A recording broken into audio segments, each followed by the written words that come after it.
નમસ્કાર, હું મનીષા ઠેસિયા. અમારી યુટ્યુબ ચેનલ ગુજરાત સમુદાયમાં આપનું સ્વાગત છે. ઘણી વખત એવું બનતું હોય છે કે કોઈ કાયદેસર મકાનો હોય છે અને છતાં પણ તેને ગેરકાયદેસર ગણી કોર્પોરેશન દ્વારા રહીશોને હેરાન કરવામાં આવતા હોય છે. ખાસ કરી અમદાવાદની વાત કરીએ તો અમદાવાદમાં ઘણી બધી જગ્યાએ અમદાવાદ મ્યુનિસિપલ કોર્પોરેશનના અધિકારીઓ કર્મચારીઓ દ્વારા રહીશોને વારંવાર નોટિસો આપી હેરાન કરવામાં આવતા હોય છે. ત્યારે આવો જ એક મુદ્દો સામે આવ્યો છે નવા વાડજમાં આવેલી ચંદ્રભાગા હાઉસિંગ બોર્ડની સોસાયટીમાં. જે કાયદેસર મકાનો છે, આ કાયદેસર મકાનોને ક્યાંક તોડી પાડવા માટે કોર્પોરેશન દ્વારા ગેરકાયદેસર નોટિસો આપવામાં આવી રહી છે અને ક્યાંક ને ક્યાંક વર્ષોથી, એટલે કે 1, 2, 5 નહીં પરંતુ 40 વર્ષથી જે રહીશો ત્યાં રહી રહ્યા છે તેને ક્યાંક ને ક્યાંક એન કેન પ્રકારે હેરાન કરવામાં આવી રહ્યા છે.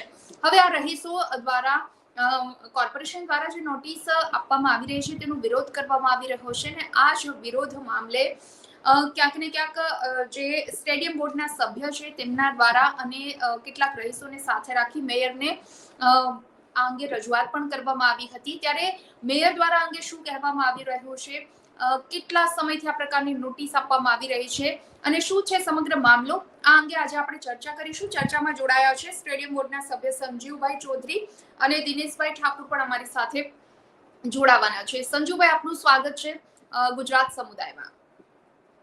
નમસ્તે મેડમ. સૌથી પહેલા એ જણાવશો કે આ ચંદ્રભાગા હાઉસિંગ સોસાયટીમાં જે કાયદેસર મકાનોને ગેરકાયદેસર નોટિસો મળી રહી છે તોડી પાડવા માટે કોર્પોરેશન તરફથી, સમગ્ર મામલો શું છે એ પહેલા સમજાવશો. મેમ, આપણે બેટા તમે મને જે આ મોકો આપ્યો છે તમારા ન્યૂઝ ચેનલ ઉપર મારી વાતો મૂકવાની, તો એના માટે તમને પહેલા તો આભાર વ્યક્ત કરું છું. અને મેમ, આ મામલો એવો છે કે આ આપણે જે ચંદ્રભાગા હાઉસિંગ સોસાયટી છે ને, એ આજથી નહીં 40-50 વર્ષથી છે. તો એ પહેલા બધું કાયદેસરનું જ છે અને હાઉસિંગ બોર્ડમાં આવે છે બધું. તો હાઉસિંગ બોર્ડમાં અત્યારે જ્યારે કહેવામાં આવ્યું છે કે અત્યારે આ જે મકાન છે એ આગળના કોર્નર ઉપરના કોમન પ્લોટની બાજુમાં કોર્નરના 4 થી 5 મકાનો છે જેને તોડવાની નોટિસ આપી છે. તો હવે એ નોટિસ આપવાનું કારણ શું છે આઈડિયા નથી, પણ અત્યારે 40 વર્ષથી હાઉસિંગ છે ત્યાં સુધી કોઈ ગેરકાયદેસર નતું અને અચાનક જ આ ગેરકાયદેસર કઈ રીતે થઈ ગયું? કેમ કે બાજુમાં એક સ્કીમ ઊભી થઈ છે અને એ સ્કીમનો રસ્તો કાઢવા માટે આ બધું કાવતરું હોય કે જે હોય એ કરવામાં આવે છે. અને એમને એમને આપણે જે મકાનો તોડવાની વાત થાય છે ને એની બાજુમાંથી એક રસ્તો કાઢવાની વાત થાય છે. તો આ જે કોર્પોરેશને નોટિસ ફટકારી છે ને, એ કોર્પોરેશનને નોટિસ તો દેવી જ ના જોઈએ, કેમ કે એમના હકમાં જ નહીં આવતું, એ હાઉસિંગ બોર્ડના હકમાં આવે છે. તો એના ઉપર કાર્યવાહી કરી જ ના શકે કોર્પોરેશન. તો એના માટે અમે મેયર મેડમને આપીને આવ્યા છીએ આવેદન, અને એમને બાંયધરી આપી છે કે કંઈક સારું કરીશું તમારા માટે. કેટલા સમયથી આ બધી ઘટના ચાલે છે સંજીવભાઈ? કેટલી નોટિસો અત્યાર સુધી કોર્પોરેશન તરફથી આપવામાં આવી છે મકાન તોડી પાડવા મામલે? સોરી મેમ, અવાજ ના આવ્યું, ફોન વચમાં એક આવી ગયું હતું. હા, સંજીવભાઈ, કેટલા સમયથી આ સમગ્ર મામલો ચાલી રહ્યો છે અને કોર્પોરેશન તરફથી જ્યારે આ કાયદેસર મકાનોને ગેરકાયદેસર ગણી પાડવાની વાત છે, કેટલી નોટિસો અત્યાર સુધી આપવામાં આવી છે? મેમ, આ મામલો 2019 થી ચાલે છે. 2019માં એ લોકો આપણે એક નોટિસ ફટકારી ગયા હતા. અને આ લોકોની સ્કીમ કેવી હોય છે, નોટિસ દેવાની સ્કીમ કેવી હોય છે કે બપોરના ટાઈમમાં ઘરે કોઈ ના હોય એટલે એ નોટિસ ચોંટાડી જાય. બપોરના ટાઈમમાં નોટિસ ચોંટાડી જાય, પછી લોકો આવે એટલે ખબર પડે કે નોટિસ આવી છે, પણ લોકોને તો જાણ જ ના હોય કે નોટિસ કયા બાબતે છે. ઘરે લેડીઝ હોય, લેડીઝ ને એટલું બધું ધ્યાન દેતી ના હોય. લેડીઝ એ લોકો આવે નોટિસ ચોંટાડી જાય. તો આ એક ફેરી 2019માં આવ્યા હતા અને બીજી ફેરી 2023માં આવ્યા. અને અત્યારે લાસ્ટમાં 6-7 દિવસ પહેલા આયા અને કહી ગયા કે હવે આમાં તમે તમારી રીતે ખાલી કરી દો, નકર અમે બુલડોઝર લઈને આવીશું, ફેરવી દઈશું. ડાયરેક્ટ એ રીતે ધમકી આપી ગયા. અને ત્યાં જે સભ્યો આવ્યા હતા નોટિસ ચોંટાડવા, એમને ત્યાં સ્થાનિક લોકોએ પૂછ્યું કે તમે છો કોણ, કેમ આવો છો, તમારો આઈ કાર્ડ હોય તો આઈ કાર્ડ આપો. તો એ લોકોએ ના તો આઈ કાર્ડ દેખાડ્યું, ના તો કશું. એમને જે લોકો પૂછપરછ કરતા હતા એમને ધક્કા મૂકી કરીને ધક્કો દઈને આગળ કાઢી દીધો. અને એ લોકો સ્થાનિક લોકોએ એમને મેપ નકશો દેખાડ્યો ત્યાંનો, હાઉસિંગ બોર્ડનો નકશો દેખાડ્યો તો એ નકશો એ હાથમાંથી લઈને ફેંકી દીધો. એ રીતે એવા બિહેવ હતા એમના. એ કોર્પોરેશનના માણસોના બિહેવ એવા હતા. સંજીવભાઈ, એવી પણ વાત છે કે જે બે નોટિસ અત્યાર સુધી આપવામાં આવી, બે નોટિસમાં વિરોધાભાસ જોવા મળે છે. બે નોટિસ અલગ અલગ પ્રકારની છે, શું છે એમાં? બેન, બે નોટિસ આપવામાં આવી છે. બે નોટિસમાં શું છે, એક નોટિસ તો હવે એ લોકો જે પહેલા જે 2019માં નોટિસ આપ્યા હતા ને, એમાં જે આપણે જે સ્કીમ દેખાડ્યું છે ને એ થોડુંક આગળ છે, અને સેકન્ડ નોટિસમાં છેક અંદર સુધી લઈ લીધું છે. પેલા ફર્સ્ટ નોટિસમાં એ લોકોએ કોમન પ્લોટની આગળ તોડવાની વાત કરી હતી. એ ફર્સ્ટ નોટિસમાં કોઈને એટલું ઇફેક્ટ પડતું નતું, પણ જે સેકન્ડ નોટિસ આવ્યું છે ને મેમ, તો એ સેકન્ડ નોટિસમાં શું છે, અંદર સુધી લઈ લીધું છે. એમાં 12 થી 15 મકાનો અસર પડે છે, અને એ 12 થી 15 મકાનો બધા 40, 50 વર્ષથી ત્યાં રહે છે. એટલે એમને આખા જિંદગીની કમાઈ જ છે એમની, એક જાતની, એવું સમજો. બાપ દાદાના ટાઈમથી બધા રહે છે, અને વારસાગત જ છે બધું. તો હવે અચાનક જ એ લોકો ઇલીગલ કરીને તોડવાની વાત ચાલે છે. બિલકુલ, બિલકુલ. અને આ બધું શું, આ બધું શું, હા, હા, હા, સંજીવભાઈ. હા, આ બધી મેટર ક્યારે આવી, જ્યારે બાજુમાં સ્કીમ બહાર પડી.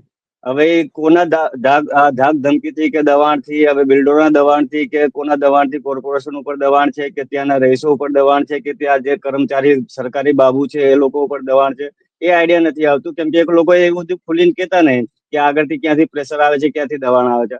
પણ આ બધું સ્કીમ જયારે બાજુમાં પડ્યું ત્યારે આ લોકોને આવું લાગ્યું કે આ બધું ઇલીગલ છે.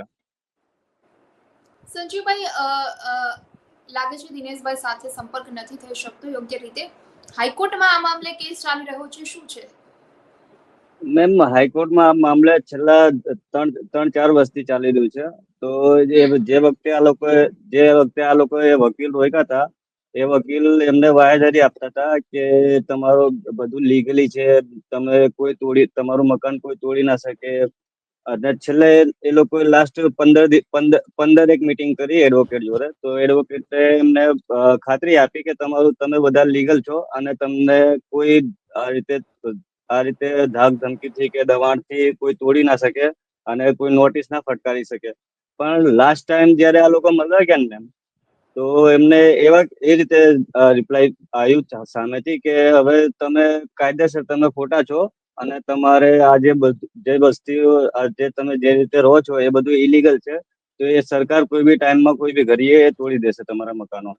એટલે એ બધા મકાનો નહીં તોડતા, અંદર 2-3 મકાનોને તોડવાની નોટિસ ફટકારી છે, અને એના લીધે બીજા 15-20 મકાનોને ખૂબ જ ઇફેક્ટ પડે છે. અને એના લીધે રસ્તો બંધ થાય તો પૂરેપૂરા હાઉસિંગ બોર્ડને આખું ફરીને જવું પડે, એ રીતે છે. તો અચાનક જ સડનલી જ બદલાઈ ગયું બિહેવિયર. એડવોકેટનો બિહેવિયર પણ સડનલી બદલાઈ ગયું છે આ મામલે.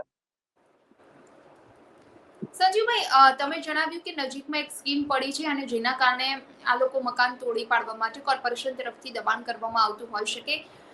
2019 થી આ મામલો ચાલે છે, તો સ્કીમ જે ચાલુ છે, કોઈ બિલ્ડિંગ કે જે પણ કામ ચાલુ છે કોમર્શિયલ, એ કેટલા સમયથી ચાલી રહ્યું છે, અને હજુ એનો રસ્તો નીકળ્યો એ છે કે નથી? ના, એનો રસ્તો હજુ કશું નીકળ્યો નથી. ત્યાં આગળ એ સ્કીમ નું આપણે લાસ્ટ 4-5 વર્ષથી એ સ્કીમ પણ લાસ્ટ 4-5 વર્ષથી જ ચાલે છે. એ વધારે એ જ કહું મેમ કે આ જયારે ચાલુ થયું ને આ સ્કીમ નું, ત્યારથી જ આ પ્રોબ્લેમ આવ્યું છે. અને ત્યાંના પાછળથી એક રસ્તો બ્લોક થઈ જાય છે. રસ્તો કાઢવા માટે આ બધા ધતિંગા કરવામાં આવે છે, અને ત્યાંના લોકોને ડરાવવા. પહેલા તો નોટિસ ફટકારતા હતા, એટલે નોટિસ, અને અત્યારે તો ધાક ધમકીથી દબાણથી કરવામાં આવે છે, ડરાવવામાં આવે છે, ટૂંકમાં કહીએ તો.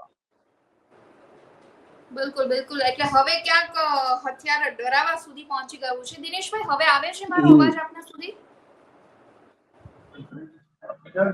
હા, હવે આવે છે અવાજ. સ્વાગત છે આપનું ગુજરાત સમુદાયમાં.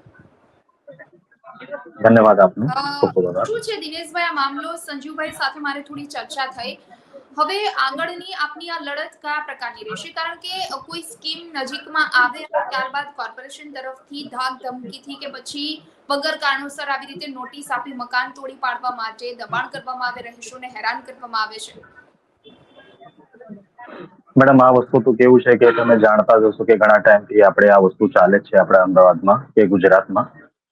મારે ખાલી ટૂંક શબ્દમાં આટલી જ વસ્તુ કહેવાની છે કે આવી રીતે ખોટી રીતે જે માણસ ને ધમકી આપો, અને આવી રીતે જે શાસનનો ખોટો ઉપયોગ કરો, તો એ મારે ખ્યાલથી કાયદા કાનૂનમાં રહેવા જેવું નથી. અને આવી રીતે જે ચંદ્રભાગામાં જે બનાવ બન્યો છે થોડાક દિવસો પહેલા, 2020માં જયારે નોટિસ આપીને ફરીથી તમે 2023માં ધાકધમકી આપીને અમે અમદાવાદ મ્યુનિસિપલ કમિશનર સાહેબશ્રીને જાણ વગર તમે નોટિસ ચોંટાડીને અને તોડી પાડવા માટે જેવી રીતે તમે ધાકધમકી આપો છો, તો આ કાયદા કાનૂનમાં રહેવા વાળી વસ્તુ મને યોગ્ય નથી લાગતી. અને આ વસ્તુનું મારા હિસાબે આપણા જે અમદાવાદ શહેરના જે મેયર સાહેબ છે પ્રતિભાબેન, પ્લસ કમિશનર સાહેબશ્રીને, પ્લસ ગુજરાત હાઉસિંગ બોર્ડના જે પણ આપણા ચેરમેન હોય એમને જાણકારી કરીને પછી આ યોગ્ય પગલા લે તો મારા હિસાબે આ યોગ્ય છે. બાકી આવી રીતે જે સામેથી આવીને તમે નોટિસ ચોંટાડીને ધાકધમકી આપો, અને એ પણ એવા સમય આવવાનું કે જ્યારે કોઈ પણ પુરુષ ઘરમાં ના રહેતો હોય ત્યારે લેડીઝોને ડરાવવાનું અને એમને ધાકધમકી આપવાનું કામ મારા હિસાબે યોગ્ય લાગતું નથી. બિલકુલ બિલકુલ. દિનેશભાઈ, શું લાગે છે તમને કે આ રીતે કોઈ સ્કીમ બાજુમાં બનતી હોય અને ત્યારબાદ આ રીતે હેરાન કરવામાં આવે, ક્યાંક ને ક્યાંક બિલ્ડરો અને કોર્પોરેશનના અધિકારીઓની સાંઠગાંઠ હોઈ શકે? બિલકુલ હોઈ શકે છે મેડમ, કેમ કે આ વસ્તુ તો ઘણા ટાઈમથી ચાલે જ છે. અને બિલ્ડરો લોકો કેવી રીતે છે કે એ લોકો જાણે છે કે ગુજરાત હાઉસિંગ બોર્ડની જગ્યા છે, તો એ જાણે છે કે આ લીગલ વસ્તુ છે. અને એ લોકો અમદાવાદ મ્યુનિસિપલ કોર્પોરેશનના કોઈ પણ અધિકારીને મોકલીને અને પોતાની જગ્યા વિસ્તારમાં કવર કરવા માટે એ લોકો કોઈ પણ અધિકારીને મોકલીને આવી રીતે ધાકધમકી આપે તો આ વસ્તુ ખોટું છે. અને આ વસ્તુ અમદાવાદમાં ઘણી બધી જગ્યા મેં જોયેલું પણ છે કે જે લોકો પોતાનું ડેવલપ કરવા માટે બિલ્ડરો એ લોકો આજુબાજુના વિસ્તારોમાં જે પણ રહેતા હોય એ લોકોનું તોડફોડ કરીને અને કવર કરવાની ઈચ્છા બહુ કરતા હોય છે. આ વસ્તુ મેં ઘણા ટાઈમથી જોયું છે. પ્રાગળ સાઈડમાં જોયેલું છે, ગોતા સાઈડમાં જોયેલું છે, પછી નરોડા સાઈડમાં મેં જોયેલું છે. અને એના સિવાય અત્યારે આ નવા વર્ષમાં ઘણી બધી જગ્યાએ સ્કીમો ચાલુ થઈ રહી છે. જે પણ જગ્યા અત્યારે આ લેટેસ્ટમાં તમને ચંદ્રભાગાનું અત્યારે જોવા મળ્યું છે, તો આ વસ્તુ ખોટું છે મેડમ. બિલકુલ બિલકુલ. અને સંજુભાઈ, જે રીતે તમે જણાવ્યું કે બાજુમાંથી રસ્તો, ખરેખર જે સ્કીમ બને છે ત્યાંથી જેટલા મકાનોને તોડી પાડવાની વાત છે ત્યાંથી રસ્તો નીકળી શકે એમ છે કે આ એક પ્રકારનું કાવતરું જ હોઈ શકે? મેમ, આ એક પ્રકારનું કાવતરું જ છે. એ રસ્તા હવે તમે કોકના ઘર તોડીને સોસાયટીની વચમાંથી તો રસ્તો કાઢી ના શકો ને, આ તો ગેરકાયદેસર છે. હવે તમે કોકના ઘર તોડીને કોકના સોસાયટીમાંથી તમારા સુવિધા માટે રસ્તો કાઢો, તો હવે ત્યાંના જે ઓલરેડી મકાનો છે એ મકાનોને શું કરવાના? અને ત્યાંના લોકો ક્યાં જશે? ત્યાં લોકો એવું નહીં કે એ લોકો પૈસા વાળા હોય કે શું, એ લોકો ગરીબ લોકો જ છે. હવારે લાઈન સાંજે ખાવાવાળા માણસો છે. હવે એવા માણસોને તમે કોર્પોરેશન જોડેથી ધમકી અપાવો, ત્યાં બે ભાઈ છે, બે પટેલ ભાઈ છે, કોઈ એ આવે છે બપોરના ટાઈમમાં અને નોટિસ આપી જાય છે જયારે કોઈ ના હોય માણસ ઘરમાં, અને એમને કઈ પૂછો ને તો ધક્કા મૂકી કરે છે. એટલે સામાન્ય પ્રજાને તો એમના સામે કઈ પૂછવાનું, સવાલ જવાબ કરવાનું જ નહીં. એટલે સવાલ જવાબ કરે તો ધક્કા મૂકી ખાવાના. અને બપોરના ટાઈમમાં લેડીઝ હોય, હવે લેડીઝ એમના ધક્કા મૂકી ખાવા થોડી રે કરે. એટલે એ ગેરવ્યાજબી છે. એટલે એ વસ્તુ માટે સરકારને ખરેખર આ વસ્તુ વિચારવા જેવી છે. અને એ માટે કંઈક સારો કાયદો કાનૂન બનાવવો જોઈએ કે કોર્પોરેશનના માણસો, પહેલા તો આ લોકોએ કોઈ હાઉસિંગ બોર્ડથી તો પરમિશન લીધું નથી કે અમે તમારું આ કોર્પોરેશનમાં જેના મકાન તોડીએ છીએ, એવું કોઈ પરમિશન લઈને જાય તો એ સામેથી હાઉસિંગમાંથી પરમિશન મળે પછી તમે ત્યાં જઈ શકો છો. પણ એવું બધું કઈ, એટલે ટોટલી પૂરેપૂરું ઇલીગલ રીતે કરવામાં આવ્યું છે. અને બે નામ હતા, હાલ મારી જોડે નામ ભૂલાઈ ગયા છે. એ બે કદાચ દિનેશભાઈને નામ ખબર હોય, પેલા પટેલ ભાઈ છે બે, દિનેશભાઈને કદાચ એ નામ ખબર હોય તો દિનેશભાઈ તમને મેહુલ એ નામ પટેલ નામ જણાવી છે. દેશે. સ્નેહલ પટેલ અને મેહુલ પટેલ કરીને નામ છે. અમદાવાદ મ્યુનિસિપલ કોર્પોરેશનના બે અધિકારીઓ હતા. છે આ આપણા બંધારણમાં આવતું જ નહીં એમ કે તમે, હા હા, તો આ ગેરબંધારણીય છે. એ જ કહેવાનું છે કે આ ગેરબંધારણીય છે. અને અત્યારે જે પરિસ્થિતિ ચાલી રહી છે એમાં જ્યાં ત્યાં બુલડોઝર ફેરવવામાં આવે છે. અમારે એવો ને એવો સેમ કિસ્સો આપણે રવાડી વસાવટ રીડેવલપમેન્ટ પર થયું છે. ત્યાં એ લોકોને એ રીતે જ પરેશાન કરવામાં આવ્યા, અને એ રીતે અમુક લોકોને તો ધાક ધમકીથી ઘર ખાલી કરાવીને કાઢી મૂકવામાં આવે. એના માટે અમે લડી રહ્યા છીએ અને એના માટે અમારે પ્રોસેસ ચાલે જ છે. એ માટે અમે મ્યુનિસિપલ કમિશનર મેયર સાહેબને મળીને આવ્યા છે એ માટે પણ. અને એ સેમ પ્રક્રિયા કેશવનગરમાં થઈ છે કે ત્યાં કોઈ નોટિસ આપી જાય છે. આ લોકોની સ્કીમ કેવી હોય છે મેમ ત્યાં લોકો જયારે નોટિસ દેવા આવે ને ત્યારે ઘરે કોઈ ના હોય અને નોટિસ ત્યાં ચોંટાડી દે અને એ લોકો ફોટા પાડી લે નોટિસની અને ત્યાં આજુબાજુમાં રમતા છોકરા હોય એ નોટિસને ફાડી નાખે એટલે જે ટોટલી પ્રોપર જે રહીશ હોય ત્યાં એમને તો ખબર ના હોય કે અમને નોટિસ આપવામાં આવી છે અને આ લોકો ત્યાં નોટિસ ચોંટાડીને ફોટો પાડેલા એટલે આ લોકો જોડે પ્રૂફ થઈ જાય કે અમે નોટિસ આપેલી છે અને પછી પાછળથી 3-4 મહિના 5 મહિના વર્ષ સુધી કઈ એ વસ્તુની કઈ જીકર ના કરે પછી બીજી નોટિસ આ રીતે સેમ પ્રોસેસમાં બીજી નોટિસ ચોંટાડી દે અને પછી એ ફોટો પાડીને એ લોકો એમની જોડે એવિડન્સ તરીકે રાખી લે પણ જે રહીશ છે જે રહેવાસી જે લોકલ રહે છે ત્યાં લોકો એ લોકોને તો ખબર જ ના હોય કે અમારે ત્યાં નોટિસ આવી છે પછી ડાયરેક્ટ આ લોકો જાય અને કે 7 દિવસમાં અમે તોડી નાખીશું ભાઈ પેલા જાણ તો કરો કે તમે 7 દિવસમાં કેમ તોડો છો અને શું છે શું ગેરકાયદેસર છે કાયદેસર એ કંઈક તો કેવો એમને એટલે ખબર પડે કે હા અમારે આગળ શું કાર્યવાહી કરવી લોકોને આ મોટા ભાગે અત્યારે અમદાવાદમાં આ રીતે જ ચાલી રહ્યું છે કે નોટિસ ફટકારે છે તોડે છે અને પેલા જે જે જે આપણે ગુનેગાર હોય એમનું કરો છો તો એમનામાં તો કોઈ પ્રોબ્લેમ હોતું નહીં કોઈ એમનામાં ઓબ્જેક્શન કરવા આવે નહીં પણ જે બિચારા સવારે લાઈને આજે ખાય છે એવા માણસોને તમે બુલડોઝર ફેરવો તો એ બિચારા કોની જોડે જાય કોઈ કોર્પોરેશન ઓફિસમાં જાય તો એ લોકો સાંભળવા તૈયાર નહીં હોતા એટલે આવી અત્યારે ખૂબ જ પરિસ્થિતિ ખરાબ છે અને પાછું આ લોકો આવાને ફજીદા કાઢે છે કે ત્યાં વિડીયો બનાવે છે રીલ્સ બનાવી લે છે અને સૂર્યવંશી તરીકે આ લોકો એ વિડીયોને ઇન્સ્ટા ઉપર વાયરલ કરે છે એ રીતે હવે ગરીબોને તમે હેરાન પરેશાન કરીને શું સૂર્યવંશી બનશો એ વિચારવા જેવી એક વસ્તુ છે મેમ બિલકુલ બિલકુલ એટલે કોઈ સાંભળવા વાળું છે નહીં રજૂઆત પણ ઘણી વખત કરવામાં આવે છે અને નોટિસ આપવાની એમની રીત પણ બહુ ખોટી છે દિનેશભાઈ આપના દ્વારા અને રહીશોને સાથે રાખી અને જે મેયરશ્રીને તમે આવેદનપત્ર આપ્યું મેયરનું આ મામલે શું કહેવું છે મેડમ મેયરશ્રીને જ્યારે પણ અમે લોકો આવેદન પત્ર આપ્યું છે એમના પછી અમે લોકોને જાણ કરેલી છે કે ટૂંક જ સમયમાં અમે તમને જે લોકોએ બી ધાક ધમકી આપેલી છે એમના પ્રત્યે અમે લોકો એક્શન લઈશું અને આવી રીતે તો પગલા અમારો કોઈ પણ અધિકારી તો ના ભરી શકે કેમ કે અમદાવાદ મ્યુનિસિપલ કોર્પોરેશનની ઉપર ગુજરાત હાઉસિંગ બોર્ડ આવે છે અને આ પ્રોટોકોલ જ કહેવાય છે કે કોઈ પણ જયારે હાઉસિંગ બોર્ડની જગ્યા ઉપર અમદાવાદ મ્યુનિસિપલ કોર્પોરેશન વાળા આવી રીતે નોટિસ ચોંટાડે તો એ પ્રોટોકોલમાં નથી આવતું તો મેયરશ્રીને જ્યારે પણ અમે લોકો આવેદન પત્ર આપ્યું ત્યારે અમને આ જ વસ્તુ કીધું કે તમને અઠવાડિયાની અંદર જ્યારે તમને ટાઈમિંગ આપેલું છે તો 2 થી 3 દિવસમાં જ અમને લોકોને નિરાકરણ આપીશું આ વસ્તુ અમને ત્યાંથી આવેદન પત્ર આપ્યું છે મેયરશ્રીએ અમને કીધેલું છે બિલકુલ બિલકુલ એટલે મેયરશ્રીને પણ આવેદનપત્ર આપી આપના દ્વારા જે રજૂઆત તો કરવામાં આવી છે હવે આ મામલે આગળ શું કાર્યવાહી થાય છે જોવાનું રહેશે કારણ કે ધાક ધમકી આપી આ રીતે મકાન તોડી પાડવા માટે વારંવાર કહેવામાં આવે છે સંજુભાઈ જે આ ઘટના છેલ્લા ઘણા સમયથી ચાલી રહી છે આપના દ્વારા જણાવવામાં આવ્યું કે નોટિસ પણ બપોરના સમય આપવામાં આવે છે રહીશો સુધી નોટિસ પહોંચતી પણ નથી લેડીઝો ઘરે હોય અને ત્યારે નોટિસો ચોંટાડી જાય છે એવિડન્સ તરીકે ફોટોઝ એમની સાથે રાખે છે તમને શું લાગે છે હવે ક્યાંક ને ક્યાંક રહીશોમાં એ ડર તો રહેતો જ હશે કે ગમે ત્યારે કોર્પોરેશનનું મેમ બુલડોઝર આવી અને તેમના મકાન તોડી પાડશે એવો ડર તો રહે હા છે બેન એ ખૂબ જ ડરેલા ત્યાંના માણસો ખૂબ જ ડરેલા છે એમને એવું અત્યારે જયારે 4-5 દિવસ પહેલા અમને લોકોને એ લોકોએ સંપર્ક કર્યા હતા અમે લોકો ત્યાં જઈને મીટિંગ કર્યા હતા તો ત્યારે એ લોકોએ અમને એ લોકો દ્વારા અમને એવું કહેવામાં આવ્યું હતું કે એ લોકોને 5 થી 7 દિવસની નોટિસ આપી છે કે તમે જાતે ખાલી કરી દો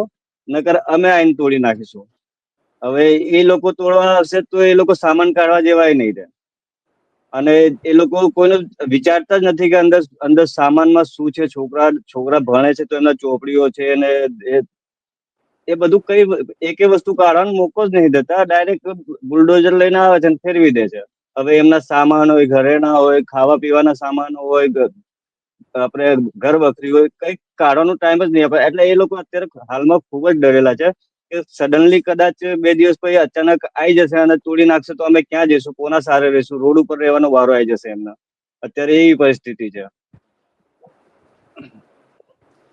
દિનેશભાઈ કઈ રીતે હવે આગળનું સ્ટેપ કારણ કે મેયરને આવેદન આપી દીધું છે અને ત્યાંથી કોર્પોરેશન તરફથી આપણને કોઈ જવાબ ના મળે કે પછી નોટિસો પર નોટિસો આવતી જ રહેશે તો સંજીવભાઈએ જણાવ્યું એ પ્રમાણે લોકો પણ ક્યાંક ડરી રહ્યા છે હવે આગળ શું વિચાર છે આ રહીશોનો જ્યાં સુધી મને એવું લાગે છે કે બેન, આપણે જયારે અમે લોકો મંગળવારે ગયેલા છે, મેયરશ્રીએ જે પ્રમાણે અમને આવેદન પત્ર આપ્યા પછી અમને લોકોને જે વસ્તુ કીધું છે કે 2 થી 3 દિવસમાં અમે તમને લોકોને જાણ કરીશું, તો આજે 2 દિવસ થયું છે. તો અમે લોકો હજી બી વિચારે છે કે 1-2 દિવસ અમે વિચાર કરીએ એમને કે મેયરશ્રી અમને જે પણ આવેદન પત્ર આપ્યા પછી અમને જે બાહેધરી આપેલી છે એ વસ્તુ ઉપર પૂરેપૂરું એ રહે. બાકી જો અમને આજકાલમાં જો આની આન્સર પ્રોપર ના મળવામાં આવશે તો બીજી વસ્તુ બાબતમાં બી અમે લોકો પગલા લઈ શકીશું, અને આના પછી અમે લોકો ગુજરાતના જે મુખ્યમંત્રી છે એમને આવેદન પત્ર આપીશું. હા, બિલકુલ, મારી એટલે બીજી આ ક્યાંક નાના માણસોને હેરાન કરવાની જે સ્ટ્રેટેજી હોય એવું લાગે છે દિનેશભાઈ. બિલકુલ બિલકુલ આ વસ્તુ તો ચોખ્ખું દેખાઈ આવે છે. જે પ્રમાણે અત્યારે સંજીવભાઈએ કીધું છે એ પ્રમાણે આખા અમદાવાદમાં જ અત્યારે ચાલે છે. કેમ કે આ પ્રોટોકોલ પ્રમાણે ચાલવું મને યોગ્ય નથી લાગતું, અને બધી ગરીબ માણસો હોય, મધ્યમ વર્ગના લોકો હોય, એ લોકોને હેરાનગતિ કરવા જેવું મને લાગી રહ્યું છે. બિલકુલ બિલકુલ. સંજુભાઈ, જે 2019 આ મામલો ચાલે છે ને, એક સ્કીમ ત્યાં આવી છે અને ત્યાર પછી આ બધું થયું છે એવું આપનું કહેવું છે, તો લાગે છે કે જો આ સ્કીમ શરૂ થશે એનો રસ્તો કાઢવા માટે જો આ બધું કોર્પોરેશન મેમ તરફથી કરતું હોય તો ક્યાંક ને ક્યાંક રસ્તા વગર જ આ સ્કીમને ખોટી રીતે મંજૂરી આપી દેવામાં આવી હોય. હા મેમ, મારા ખ્યાલથી જે પ્રમાણે અત્યારે ત્યાંની સિચ્યુએશન છે ને, એ પાછળની સાઈડમાં પૂરેપૂરો હાઉસિંગ સોસાયટી છે, ચંદ્રભાગા હાઉસિંગ સોસાયટી છે. એમાં નહીં નહીં તો 1500 થી 2000 કે 2500 ઘર હશે કે વધારે જ હશે. હવે એ 2500 ઘરની બાજુમાં આ સ્કીમ તમે ચાલુ કરો છો, એવા એક સ્કીમની 2-3 સ્કીમ છે. એક સ્કીમ હોય તો એને કઈક રસ્તો કાઢીને આગળ બીજા આજુબાજુથી રસ્તો કાઢે, પણ આ રીતે 2-3 સ્કીમ ચાલુ કર્યું છે પાછળ. તો એ 1500 થી 2000 કે 2500 મકાનો છે ચંદ્રભાગા હાઉસિંગના, તો એ પૂરેપૂરા મકાનને ઇફેક્ટ પડશે. તો એટલે આ લોકો એ જ વસ્તુ કે આગળની સાઈડમાં મેન રોડ આવે છે, એ સૌરભ સ્કૂલ થી ડાયરેક્ટ 132 ફૂટ રિંગ રોડ તરફ નીકળે છે, અને પાછળની સાઈડમાં આખું ચંદ્રભાગા હાઉસિંગ સોસાયટી છે. અને બીજી વસ્તુ શું કે એમાં જે ચંદ્રભાગા હાઉસિંગ સોસાયટી છે એમાં આપણે આવે છે અવાજ સંજુભાઈ? હા, આવે છે બેન. આપની વાત કન્ટિન્યુ કરશો. હા, તો મારે કહેવાનું એવું હતું કે જે આપણે જે સ્કીમ પડી છે બાજુમાં 2-3 સ્કીમ છે, તો એને રસ્તો મેન પ્રાયોરિટી આગળનો રસ્તો છે જે 132 રિંગ રોડ ઉપર જાય છે. ત્યાં તો કોમન છે, ગણેશથી એ 3 રસ્તા છે. એક રસ્તો ગણેશ તરફ જાય છે, એક રસ્તો આપણે રાણીપ તરફ જાય છે, અને એક રસ્તો 132 રિંગ રોડ ઉપર આવે છે. તો એ મેન રસ્તો છે, પણ સેકન્ડ સેકન્ડ રસ્તામાં એમાં શું છે, પાછળની સાઈડમાં સ્કીમની પાછળની સાઈડમાં રસ્તો કાઢવો છે. તો એ રસ્તામાં શું છે કે આખે પૂરે 2500-3000 ઘરો છે હાઉસિંગ બોર્ડના. તો હવે એ 2500-3000 ઘરોની વચમાંથી રસ્તા કાઢવાની વાત કરી રહ્યા છે. તો આ જે કોર્નરના મકાનો છે ને મેમ, જે કોર્નર ઉપર આવે છે, કોર્નર પ્લોટની બાજુમાં આવે છે, અને એ પણ આપણે હાઉસિંગ બોર્ડના હદમાં જ છે. હાઉસિંગ બોર્ડની હદની બહાર એકેય મકાન નથી કે એ લોકો કાયદેસર રીતે તોડી શકે. તો એ ટીપી સ્કીમમાં આ લોકોએ ધીરે ધીરે સુધારો વધારો કરતા 4 ફેરી સુધારો કરી દીધો છે, અને છેક અંદર કોમન પ્લોટની એ બાજુથી છેક અંદર હાઉસિંગ બોર્ડની અંદર લઈ લીધો છે સુધારો કરતા.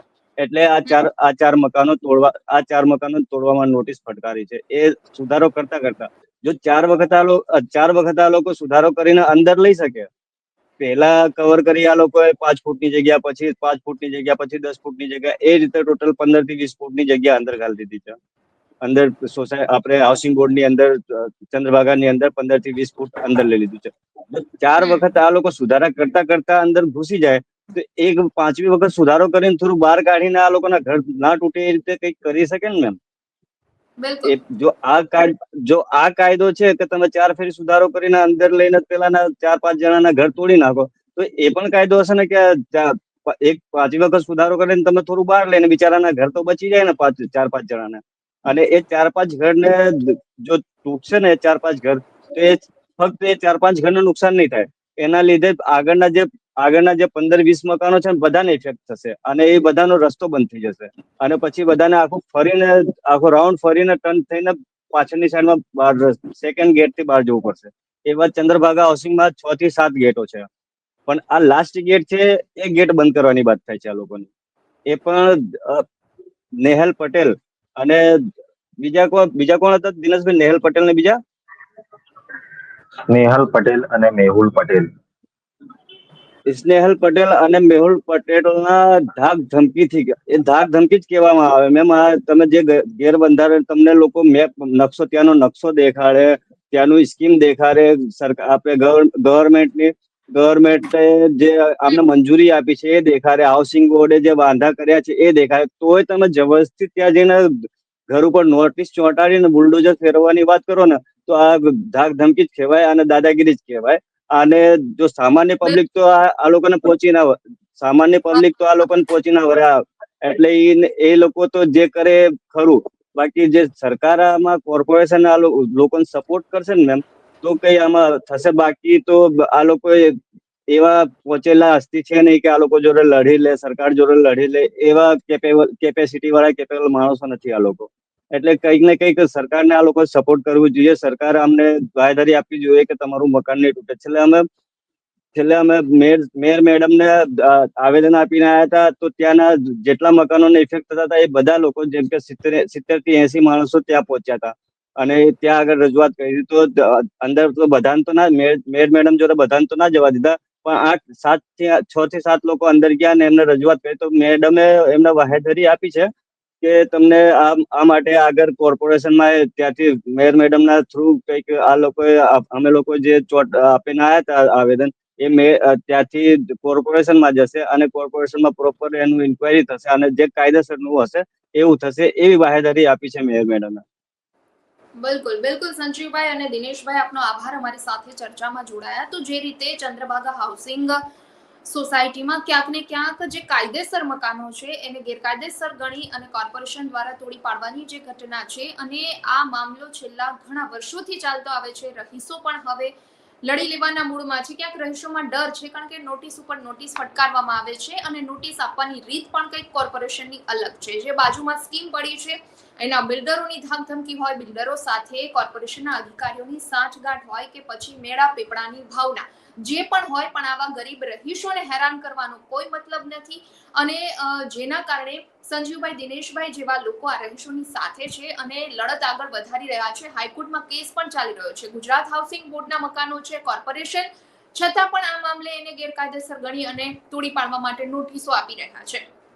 મેયરશ્રીને આવેદનપત્ર આપ્યું છે. મેયરશ્રીએ આ અંગે તપાસની આશ્વાસન પણ આપ્યું છે. હવે જોવાનું રહ્યું આગામી દિવસમાં, એટલે કે 2 થી 3 દિવસમાં આ મામલે કોર્પોરેશન તરફથી આ રહીશોને શું જવાબ આપવામાં આવે છે. ચર્ચામાં અત્યારે બસ આટલું જ. આવતીકાલે કોઈ નવા ટોપિક પર ચર્ચા કરીશું. પરંતુ જો આપના પણ કોઈ આવા મુદ્દા હોય, આપ પણ અમારી સાથે આવા મુદ્દાઓને લઈ ચર્ચામાં જોડાવા ઈચ્છતા હોય, તો સ્ક્રીન પર જે વોટ્સએપ નંબર અમે આપી રહ્યા છીએ, આ નંબર પર આપ અમારો સંપર્ક કરી શકો છો.